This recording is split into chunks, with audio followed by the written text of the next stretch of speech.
De nuevo, mis hermanos y mis amigos, tenemos la oportunidad de estudiar juntos la palabra de Dios, la poderosa palabra de Dios. Entonces, junto con mi saludo, quiero invitarlos hoy a que continuemos estudiando el Evangelio de Lucas, capítulo 14, ya en la recta final del capítulo 14. Y vamos a ver un pasaje hoy tremendamente fuerte. Estamos viendo todo el caminar del Señor, camino a Jerusalén, a lo que va a ser su muerte y resurrección. Pero entre tanto, el Señor sigue haciendo una invitación constante. Nosotros terminábamos el capítulo número 13 hace algunas semanas con un pronunciamiento bien fuerte de juicio que el Señor hace sobre la nación de Israel. Recuerde que Él les dice, ¿cuántas veces quise a ustedes, como la gallina quiere a los pollitos, juntarlos? Pero ustedes no quisieron, ustedes y sus dirigentes lo habían rechazado. Pero Jesús continúa, mis hermanos, invitando tanto a judíos gentiles como a no gentiles, a los del pueblo de Israel, a convertirse en sus discípulos. Y eso de alguna manera es lo que hemos visto en todo el capítulo 14. El Señor está haciendo una invitación constante a que la gente le siga. Pero el Señor es muy sincero, muy honesto y muy confrontador en lo que significa realmente seguir a Jesús. Aunque, claro, el Señor enseña la salvación solamente por la fe, la entrada al reino solamente por la fe. Enseña que todos los que hemos creído ahora somos de un bando diferente del que éramos antes de conocerlo. Hemos pasado de las tinieblas a la luz admirable de Jesucristo. Y como tal, el resultado de nuestra comunión con el Señor va a ser una dedicación, va a ser un seguimiento, va a significar ser un discípulo del Señor Jesucristo. Entonces vamos a leer en Lucas 14, vamos a leer ahí en Lucas 14, del versículo número 25 en adelante. Y fíjese que todo lo que queda del capítulo trata de este tema del discipulado. Son varios versículos, hoy vamos a tomar apenas los tres primeros por la riqueza del pasaje. Dice versículo 25 de Lucas 14. Grandes multitudes iban con él y volviéndose les dijo, si alguno viene a mí y no aborrece a su padre y madre, y mujer, e hijos, y hermanos y hermanas, y aún también su propia vida, no puede ser mi discípulo. Y el que no lleva su cruz y viene en pos de mí, no puede ser mi discípulo. Y fíjese que hay un término que empezamos a ver acá y es el término discípulo. ¿Qué es un discípulo? La palabra original discípulo en un término muy general quiere decir alguien que se identifica como un aprendiz, un estudiante, alguien que va detrás de su maestro. Y en la cultura judía en la que el Señor estaba inmerso, pues en general los rabinos, había muchos de ellos que eran itinerantes, que andaban de ciudad en ciudad, así como lo hacía el Señor Jesucristo, y cada uno de ellos viajaba con sus discípulos. Y este término discípulo, mis hermanos, con el tiempo, después de la muerte, resurrección y ascensión del Señor Jesús al cielo, fíjate que empezó a sufrir como un cambio, una metamorfosis, a tal punto que se volvió cada vez más estricto. Lo que significaba seguir a Jesús era muchas veces tener encima el rechazo del pueblo, de la familia, y aún una condena de muerte casi constante, y lo vemos en la vida de Lucas, en la vida de Esteban, en la vida de todos los discípulos que perseveraron en su compromiso, al punto que en el libro de Hechos la palabra discípulo se convirtió en un sinónimo de cristiano. Usted puede ver Hechos 11:26 o Hechos 26:28 y era la descripción de aquellos que eran verdaderamente creyentes redimidos por Jesucristo y que habían dado fruto en sus vidas, en cada una de sus vidas. Y fíjese que en contraste con esta actitud de lo que debería ser un discípulo, el Señor empieza diciendo que grandes multitudes iban con él. Grandes multitudes iban con él. Y mis hermanos, por eso el Señor quiere usar este contraste para resumir las prioridades de una persona. Y el Señor va a hablar primero del egoísmo, de las relaciones, y más adelante lo veremos en este mismo capítulo 14, de las posesiones. Y en esta etapa del ministerio de Jesús, el Señor ya ha tenido varios rechazos. Él va camino de la cruz, pero fíjese que todavía el Señor atraía mucha gente, traía grandes multitudes con él, pues en ese viaje a Jerusalén. No sabemos exactamente dónde estaba el Señor. Entonces, pensando mis hermanos en eso, tal vez podíamos tener un título para enseñanza que se llame La prioridad del discípulo. Y lo que vamos a ver en estos 3 versículos es un ejemplo para establecer la prioridad. El obstáculo para establecer la prioridad, que es el que todos tenemos, y finalmente el mandato del Señor para establecer la prioridad. Entonces vamos a empezar hablando de ese ejemplo, un ejemplo para establecer la prioridad. Fíjese que el Señor, volviéndose, les dice a toda esa multitud: si alguno viene a mí y no aborrece a su padre y madre, mujer, hijos y hermanos y hermanas, fíjense, y vamos a analizar estos versículos. Si alguno viene a mí, hablando de lo que significaba seguir a Jesús, hablando de ese plan del Señor, de preferir a Dios antes aún, y este es un ejemplo, tal vez el ejemplo más extremo, es antes aún que la familia. El Señor utiliza este ejemplo no porque sea el único, no porque la prioridad de una persona deba ser solamente sobre la familia, sino que a cualquier persona le impacta lo que el Señor dice. El Señor dice: si alguno viene a mí y no aborrece. Y esa palabrita aborrecer o aborrece va a ser clave en este versículo. Me gusta cómo la Biblia, palabra de Dios para todos, lo pone en el versículo 26. Dice: si alguien viene a mí, pero pone en primer lugar a su papá y a su mamá, a su esposa y a sus hijos, a sus hermanos y hermanas, no puede ser seguidor. Y esta palabra aborrecer, mis hermanos, muchas veces la Biblia lo traduce también como odiar.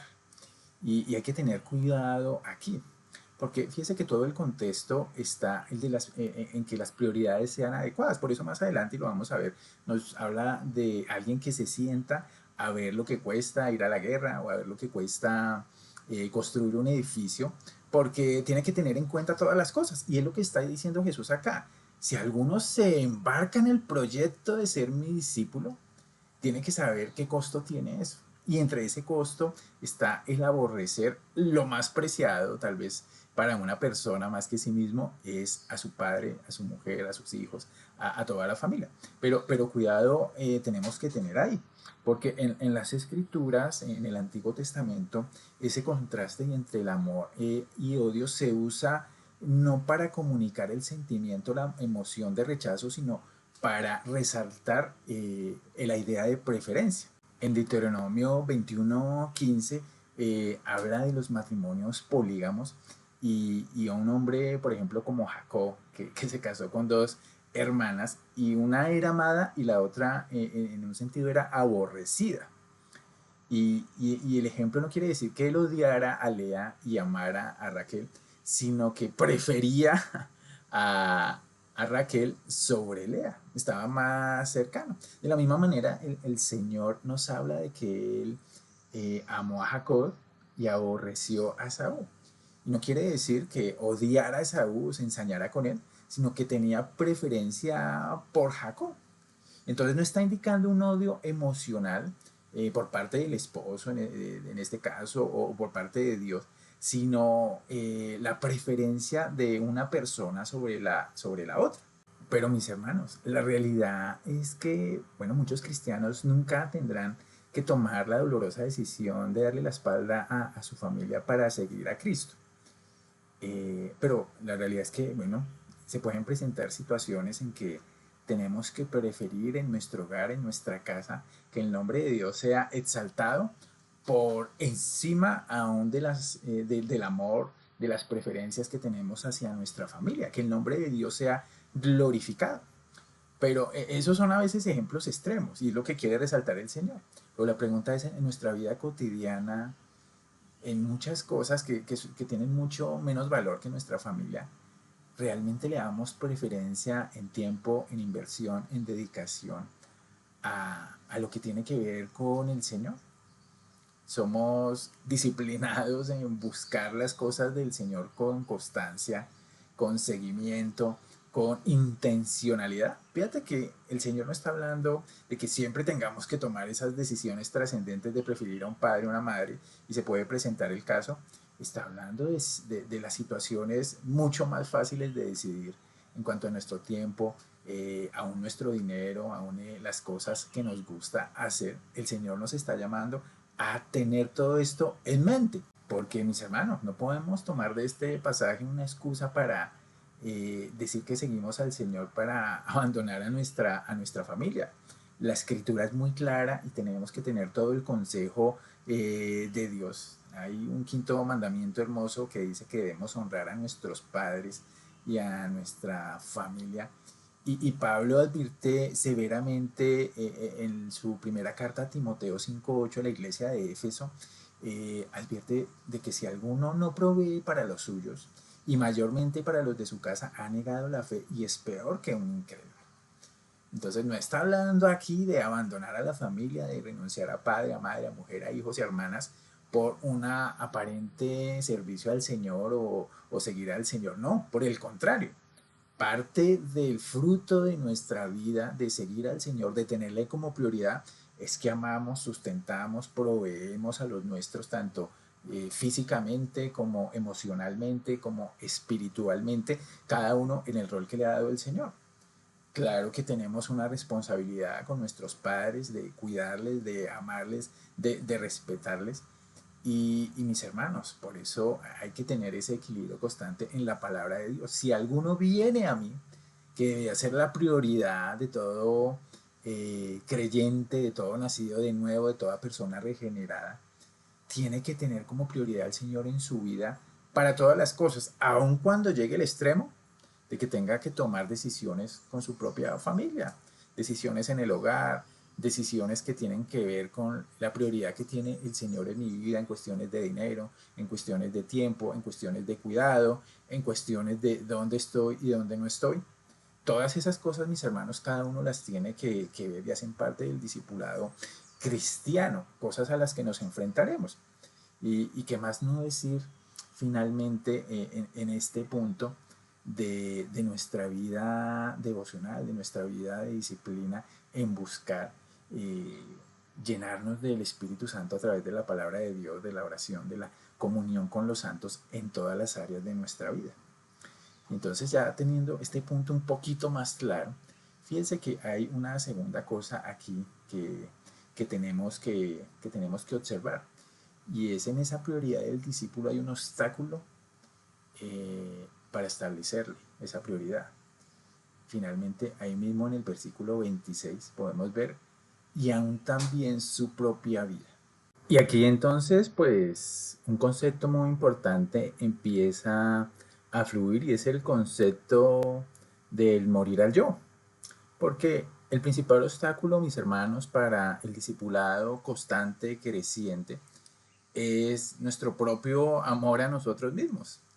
Queremos ser nuestra prioridad, queremos buscar muchas veces nuestros propios deseos, sueños y anhelos por encima de los sueños, anhelos de Dios en nuestras propias vidas.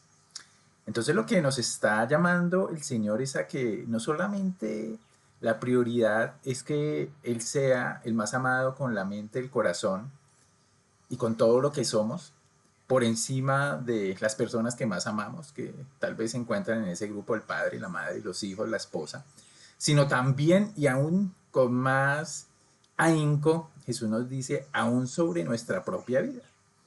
Y recordemos que el llamado del Señor para cada uno de los creyentes es a morir a sí mismo, y eso se encuentra a lo largo de toda la escritura. No solamente los cristianos nacemos de nuevo cuando llegamos a la salvación, sino que seguimos muriendo a nosotros mismos, menguando a nosotros mismos como parte de un proceso hacia la santidad, hacia la santificación. Y esto es bien importante, mis hermanos, porque el Señor ha venido hablando en capítulos 2 y 13, no solamente a los fariseos, sino a los discípulos, y entre esos discípulos, a cada uno de nosotros, de lo que significa seguirlo, de lo que significa negarnos a nosotros mismos, de renunciar a nuestra propia vida para vivir la vida del Señor Jesucristo en nosotros. Y fíjate que precisamente la ceremonia del bautismo, que tal vez muchos de los creyentes que estamos escuchando este mensaje hemos experimentado, expresa el compromiso del creyente a morir a su antigua forma de vida pecaminosa y a renacer a una nueva vida en Cristo. Y allí cuando cada uno de nosotros fue bautizado, la acción de ser sumergido representaba el morir y ser sepultados con Cristo, y la acción de salir del agua representaba pues la resurrección de Cristo y la de nosotros mismos. Y mis hermanos, ese era solo un primer paso de muchos en identificarnos con Cristo en su muerte y en su resurrección. Ahora en cada día que pasa, por eso el Señor dice en Mateo que tomemos nuestra cruz cada día, para que eso que empezó allí en el bautismo, que simbolizamos a través del bautismo de lo que era nuestro nuevo nacimiento, se siga describiendo día a día toda nuestra existencia como un morir a nosotros mismos y vivir para Él y en Él, pues que finalmente murió por nosotros. Fíjense mis hermanos que el tono del Señor Jesús es un tono imperativo, no es un tono opcional. Morir al yo nunca se describe en las escrituras como algo opcional en la vida del creyente. Por el contrario, es una realidad que se ve reflejada y que va creciendo en nuestra vida. Y el obstáculo para esa nueva vida, mis hermanos, va a ser la tibieza. El apóstol Juan describe en el libro de Apocalipsis las palabras del Señor Jesucristo a la iglesia de la Odisea. Y lo que señala es que esa condición que caracteriza a esa iglesia es una condición terrible, es una condición que el Señor abomina. Apocalipsis 3, 15 y 16 dice, yo conozco tus obras, que ni eres frío ni caliente. Ojalá fueses frío o caliente, pero por cuanto eres tibio y no frío ni caliente, te vomitaré de mi boca. Y mis hermanos, podemos ser tibios y ese va a ser el síntoma de una falta de voluntad de morir al yo y de vivir para Cristo. Morir al yo pues ya no es una opción para los cristianos. Este versículo 26 y muchos versículos de la Biblia nos dice que es una elección que debemos tomar si queremos seguir al Señor Jesucristo, si queremos disfrutar y experimentar la vida plena en el Señor de Jesucristo en el poder del Espíritu Santo. Otra expresión que usa la Biblia para el morir al yo es negarnos a nosotros mismos. Y fíjese que la voluntad de negarse a sí mismo tiene que ver con las cosas más prácticas de la vida, las metas de mi propia vida, lo que tiene que ver con mis posesiones físicas, emocionales, con mis posiciones y mis sueños y mis anhelos, mi estatus. Lo que nos dice el Señor es que pongamos en prioridad el reino de Dios con el fin de crecer en santidad, y eso va a significar muchas veces un costo en lo que invertimos el tiempo y el compromiso que reflejamos en ciertas áreas de nuestra vida. Fíjate que el apóstol Pablo en Filipenses 3, 7 y 8 habla de esto y fíjate lo que dice. Filipenses 3, 7 y 8 dice, pero todo lo que para mí era ganancia lo he estimado como pérdida por amor de Cristo. ¿Qué hizo Pablo? Lo que hizo Pablo fue darle un valor adecuado y cristocéntrico pues a cada una de las posesiones físicas, materiales que tenía Pablo, a cada uno de los rangos, a su estatus, a su conocimiento. Todas esas cosas Pablo les dio el verdadero valor en comparación de Cristo. En sí mismo no las desechó, pero comparadas con el amor de Cristo, pues para él se convirtieron en algo que él podía calificar como basura. Y sigue diciendo el versículo, y aún más yo estimo como pérdida todas las cosas en vista del incomparable valor de conocer a Cristo Jesús, mi Señor. Por él lo he perdido todo y lo considero todo como basura a fin de ganar a Cristo. Entonces, de la Biblia de las Américas. Entonces, mis hermanos, creo que todos los días tenemos que calcular el costo y tenemos que estar muy centrados intencionalmente en la palabra de Dios para poder tener ese margen de discernimiento en qué voy a invertir mi vida. Claro, cada uno tal vez tiene sus planes durante el día, pero el propósito es que examinemos, ¿estoy invirtiendo el reino de Dios con lo que hago? Y fíjese que cada uno de nosotros tiene que dar una respuesta individual a esa pregunta. Porque el invertir en el reino de Dios para muchos de nosotros significa una cosa y para otros significa otra cosa, dependiendo de muchas variables. Claro, tenemos muchas cosas en común en las que todos invertimos en lo mismo en el reino de Dios, pero el Señor en cada día está haciendo un plan. Y el negarme a mí mismo incluye pues vencer todas las demandas carnales de este cuerpo, de este hombre natural, y someterlas a la palabra de Dios, llevarlas cautivas a la palabra de Dios, pues para finalmente no caer en el pecado, mis hermanos. Gálatas 5:24 dice, pues los que son de Cristo han crucificado la carne con sus pasiones y deseos, y podemos incuestionablemente vivir para Él. Entonces fíjese que hay una relación muy cercana en ver y examinar dónde están mis prioridades. ¿Por qué? Porque el Señor aquí es enfático. No puede ser un discípulo del Señor. Quiero que pensemos en ese no tan enfático del Señor que lo repite en el versículo 27, donde Él dice, no puede ser. Claro, somos salvos por la fe, hemos sido justificados, hermanos, pero estamos llamados a vivir y disfrutar en plenitud de la vida en Cristo. Y eso tiene un costo grande.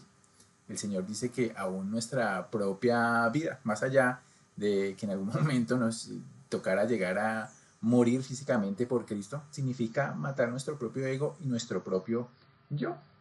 Y finalmente, mis hermanos, veamos el punto número 3 en lo que estamos observando aquí, y es el mandato para establecer la prioridad. Fíjate lo que dice aquí. Aquí el Señor dice, y el que no lleva su cruz. Y de igual manera es otro de los conceptos a veces como el de aborrecer, que son distorsionados en la palabra. Y ahí tenemos que comenzar hablando de lo que el Señor no quiso decir con llevar la cruz. Muchas personas interpretan o ven la cruz como una carga que deben llevar en sus vidas, tal vez una relación difícil, un trabajo ingrato, una misma enfermedad física. eh, y lo hemos tal vez oído varias veces, que dicen, esa es mi cruz que tengo que llevar, una persona conflictiva, un hijo rebelde, pero no es lo que el Señor está diciendo, no es lo que Él quiere decir con tomar la cruz y seguir, que es otra expresión. Cuando Jesús llevó su cruz, mis hermanos, en el Gólgota para ser crucificado, nadie estaba pensando ese símbolo como un símbolo de carga que se había de llevar. En el primer ciclo, la cruz, tal vez una de las torturas más terribles inventadas por el ser humano, significaba una sola cosa, la muerte de la forma más dolorosa, más humillante, más indigna que una persona pudiera sufrir. Y lamentablemente, pues 2000 años después, la cruz se ve de otra manera. Y lo que quiere significar, ilustrar aquí el Señor, es estar dispuesto a morir con el fin de seguir a Jesús. Que ni aún mi propia vida física sea una prioridad para mí, por delante de mi prioridad principal, que es amar a Jesús y conocer a Jesús y andar con Él. Entonces, ¿qué está pidiendo el Señor? Entrega y fidelidad absoluta. Y fíjate que Jesús está aquí aterrizando a cada una de las personas de esta multitud que iba con Él. Muchos de esa multitud estaban ahí por diferentes razones. Pensaron que Jesús traería la restauración inmediata del reino físico de Israel, que los iba a librar de los romanos, que aún en su reinado iba a poner a unos ministros, por decirlo así. Eso pensaban sus discípulos cercanos, que iba a acabar con los líderes judíos y los líderes gentiles que estaban oprimiendo, que él iba a ser el proveedor de todas las cosas y tal vez ellos no tendrían que volver al esfuerzo físico del trabajo. Bueno, una cantidad de motivaciones por las que las personas seguían a Jesús. Y entonces el Señor no es un político que está prometiendo cosas, sino por el contrario está mostrando la realidad de lo que significa seguirlo a Él. Recuerde en Lucas 9:57 al 62, que nosotros ya lo estudiamos, de un grupo de 3 personas que parecían estar dispuestos a seguir a Jesús. Y cuando Jesús los confronta y les dice, bueno, este es el momento, cada uno puso una excusa: déjame enterrar a mi padre, déjame primero cuadrar algunas cosas. ¿En qué fallaron ellos? En no medir el costo de seguirlo, en no medir la realidad de seguirlo. Ninguno estaba dispuesto a tomar su cruz y crucificar sus propios intereses. Hay una palabra muy bonita también en el libro de Filipenses de Pablo, hablando de de Timoteo, que a mí me parecen espectaculares para hablar de un creyente fiel. Pablo está diciéndole a la iglesia de Filipos que iba a enviar pronto a Timoteo porque Pablo tenía una confianza inmensa en Timoteo. Dice en Filipenses 2:20, no cuento con nadie como Timoteo, en la nueva traducción viviente, quien se preocupa genuinamente por el bienestar de ustedes. Todos los demás solo se ocupan de sí mismos. Y fíjate que está hablando aún de personas que están en el ministerio, que están sirviendo al Señor. Pero Pablo aquí diferencia entre unas motivaciones adecuadas y una motivación cristocéntrica. Todos los demás solo se ocupan de sí mismos y no de lo que es importante para Jesucristo. Pero ustedes saben cómo Timoteo ha dado muestras de lo que es. Como un hijo con su padre, él ha servido a mi lado en la predicación de la buena noticia, ahí en el 2:23. Y es solo un ejemplo de los muchos ejemplos bíblicos, mis hermanos, de personas que estaban dispuestos a negarse a sus intereses, buscar los intereses del Señor. Y aquí, mis hermanos, las preguntas de todo lo que hemos visto en este mandato, porque realmente es un mandato, es: ¿estamos dispuestos a seguir a Jesús si esto significa perder tal vez alguno de nuestras amistades más cercanas? ¿Estamos dispuestos a seguir a Jesús si eso significa que puede llegar a haber conflicto en nuestra familia y tendremos que ponernos del lado de Jesús y no de los que amamos? ¿Estamos dispuestos a seguir a Jesús aunque eso signifique la pérdida de mi reputación, de mi imagen, de lo bien que le caigo a la gente, aún a otros hermanos en Cristo? Estamos dispuestos a confrontar, y aquí ahora hasta la familia de Dios, por amor al Señor Jesucristo. Estamos dispuestos a seguir a Jesús si eso significa perder alguno de los privilegios que tengo, mi trabajo, mi negocio, mis bienes, las cosas que de alguna manera me traen felicidad. Estamos dispuestos a seguir a Jesús si esto significara en algún momento perder la vida. Y siempre en el mundo ha habido cristianos ofreciendo su vida. En este momento tal vez en nuestro contexto no es el caso, pero puede llegar el caso más adelante. Porque, mis hermanos, nuestra salvación es segura, pero el compromiso con Cristo significa tomar la cruz cada día. Y el que no la tome, dice el Señor, no puede ser mi discípulo. Que no tome su cruz y vaya detrás de Jesús, renunciando tal vez a la esperanza, a los sueños, tal vez signifique posesiones, incluso la propia vida si es necesario por la causa de Cristo. Y fíjate que aunque es un mandato, finalmente es voluntario. Nadie está con un arma obligándonos a seguir al Señor. Es voluntario, y lo que le pedimos al Señor es que nos permita siempre experimentar que es mucho mejor negocio, que es mucho más gratificante servir al Señor que servirnos a nosotros mismos. Porque siempre ir en pos del Señor será un paso de fe.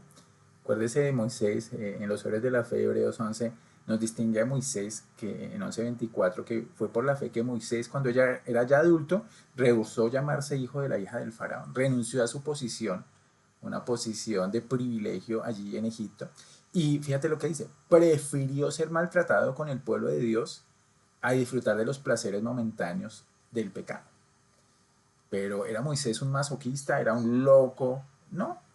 Moisés era una persona centrada y tenía una perspectiva adecuada, porque dice el 26, porque él consideró que era mejor. O sea, él no consideró que era una jartera sufrir por Cristo, pero toca hacerlo, no. Él consideró que era mejor sufrir por causa de Cristo que poseer los tesoros de Egipto, pues tenía la mirada puesta en la gran recompensa que recibiría. Y uno puede pensar, uy, Moisés tan ambicioso, quería era una recompensa.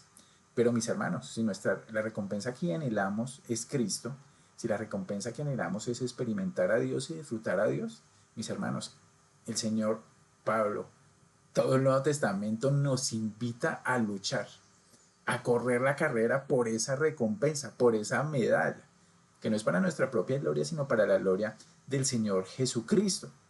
Y esa recompensa pues vale la pena. Jesús siguió su llamado y es un llamado de muerte a nosotros mismos. Y dice: porque todo el que quiera salvar su vida la perderá, y todo el que pierda su vida por causa de mí la hallará. Y eso quiere decir que alguien va a disfrutar realmente su vida sirviendo al Señor Jesucristo. Y quiero dejarle para finalizar, mi querido hermano, un reto con esta pregunta. eh, ¿Quién te gustaría ser dentro de un año o dentro de 2 años o dentro de 5 años? Y no le estoy preguntando qué le gustaría estar haciendo, sino qué clase de persona quisiera ser más allá de lo que está haciendo. Quisiera ser alguien más entregado al discipulado de Jesús, a seguir al Señor Jesucristo. Porque hemos hablado cosas muy profundas y a veces se pueden quedar como en el aire y como algo supraespiritual. Pero mis hermanos, el seguir a Jesucristo empieza desde las cosas más pequeñas. Alguien decía que todos los días nos convertimos en alguien. La pregunta es ¿en quién? Uno se convierte en lo que elige contemplar. Y por eso me llama la atención de que se hace todos los días. Y finalmente, creo que la mejor manera de empezar, de continuar y de fortalecerse es creando hábitos y disciplinas espirituales. Son un medio que el Señor utiliza para formarnos y para poder evaluar todas las cosas en su realidad y poder así tener prioridades. Y todos nos tomamos y nos formamos en la forma del objeto de nuestra contemplación, de nuestra meditación. En la medida que meditamos, pensamos, nos esforzamos por conocer al Señor Jesucristo, 2 Corintios 3 nos dice que nos vamos transformando en Él. Entonces, en conclusión, es que todo depende de cómo elegimos pasar el tiempo.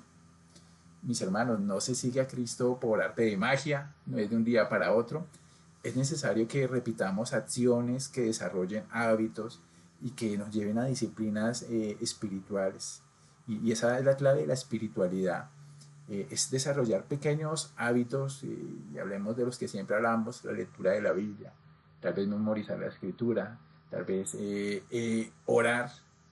Y cada día uno pone un pie delante del otro y empezamos a tener más sed de Dios. Creo que esa experiencia nos ha ayudado mucho a unos y puede ayudarnos a todos a, a que elijamos pequeñas cosas cada día para someterlas al Señor Jesucristo. Y en la medida que vamos avanzando, la obra del Espíritu Santo en nosotros nos permite ir cada vez dándole más al Señor, más de nuestro tiempo, más de nuestras ideas, más de nuestra meditación, más de nuestro pensamiento. En la medida que tenemos al Señor en nuestra mente, nos convertiremos en nuestra mente en lo que Él piensa. Entonces, mis hermanos, la realidad es que me voy a convertir en aquello que yo decida contemplar, en lo que yo decida dedicarme y a lo que decida dedicar mi tiempo. Y podemos empezar por lo pequeño, pero sin lugar a dudas se va reflejado en lo más grande. Pues eso les quería compartir, mis hermanos, hablando del discipulado. Hemos visto la introducción de este pasaje, la prioridad de un discípulo, en un ejemplo para establecer la prioridad, y es el ejemplo extremo de dejarlo todo por el Señor Jesucristo, aún nuestras relaciones familiares. Lo segundo es el obstáculo para establecer la prioridad, y es el amor por nosotros mismos. El tercero, el mandato para establecer la prioridad, es que tome su cruz cada día y vayamos al Señor Jesucristo, desde las pequeñas cosas a las más grandes. Entonces, me encanta poder compartir este tiempo con ustedes. Un abrazo para cada uno de ustedes, que el Señor los continúe bendiciendo. Chao.